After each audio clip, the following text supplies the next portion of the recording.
Establishment ने इमरान खान की खातिर सब कुर्बान कर दिया। इमरान खान के मामले में गलती कब शुरू हुई? सलीम साफ़ी का कॉलम।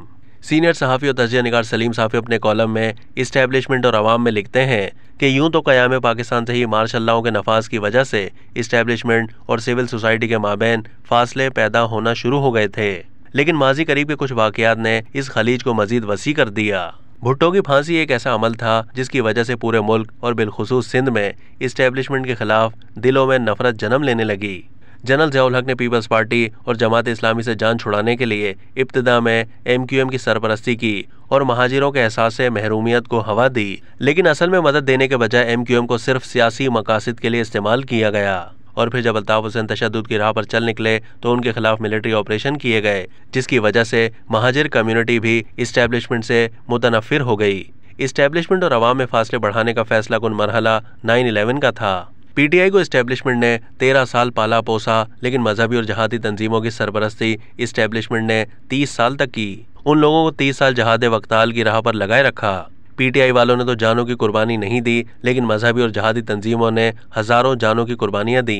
तहम 9/11 के बाद जनरल मुशर्रफ की क़यादत में इस्टेब्लिशमेंट ने अचानक यू टर्न लिया और मोअज़्ज़ज़ ख्याल किए जाने वाले लोगों को काबिल गर्दन ज़दनी डिक्लेयर किया गया। चुनाचे जहादी तंजीमों के एक हिस्से ने तो इस्टेब्लिशमेंट के खिलाफ हथियार उठा लिए और दूसरे ने रियासत की खातिर बादल नख्वास्ता ये रास्ता तर्क किया। लेकिन अशरों से इस्टेब्लिशमेंट का इत्तेहादी समझे जाने वाला मजहबी तबका और बिलखुसूस जहादी जहन वाले लोग इस्टेब्लिशमेंट से दूर हो गए। बलोच यूं तो रोज़े अव्वल से इस्टेब्लिशमेंट से खफा थे, लेकिन जनरल परवेज़ मुशर्रफ के दौर में अकबर बुगटी के कत्ल के बाद वहाँ पर एक नई बागियाना सोच जन्म लेने लगी जो अब तक बरकरार है। पख्तून कौम परस्त जमातें अफगान जंग की वजह से पाकिस्तानी इस्टेब्लिशमेंट के खिलाफ जहन साजी कर रही थीं, लेकिन वॉर ऑन टेरर के नाम पर ऑपरेशनों और बिलखुसूस अफगानिस्तान के हवाले से डबल गेम की वजह से जिस तरह उनका खित्ता मैदान जंग बना रहा, उसकी वजह से अक्सर पख्तून इस्टेब्लिशमेंट से खफा थे। एक पंजाब बाकी था और इस्टेब्लिशमेंट को ज़्यादातर पंजाब का नुमाइंदा समझा जाता था, लेकिन पंजाब के लीडर नवाज शरीफ को ठिकाने लगाने की कोशिश करके उसे भी अपने से दूर कर दिया गया।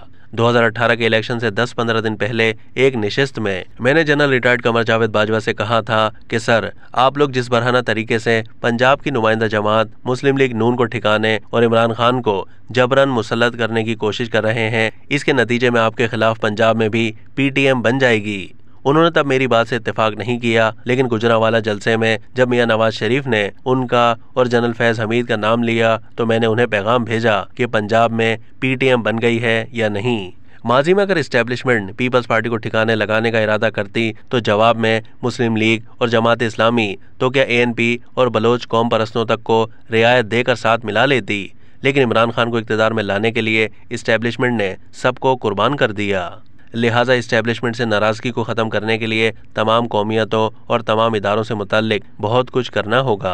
जिन जिन लोगों को इस्तेमाल करके फेंक दिया गया उन्हें मनाना होगा। जो जो कौमियतें एहसास महरूमी का शिकार हैं उनके एहसास महरूमी को ख़त्म करना होगा, और जिस सिविलियन इदारे के काम में मुदाखलत हो रही है उस मुदाखलत को ख़त्म करके सिविलियन इदारों को बाइख्तियार बनाना होगा।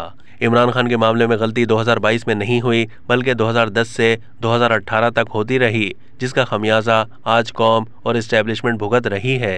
अब तक के लिए इतना ही। मज़ीद मालूमात के लिए डेली जंग के YouTube चैनल को सब्सक्राइब कीजिए।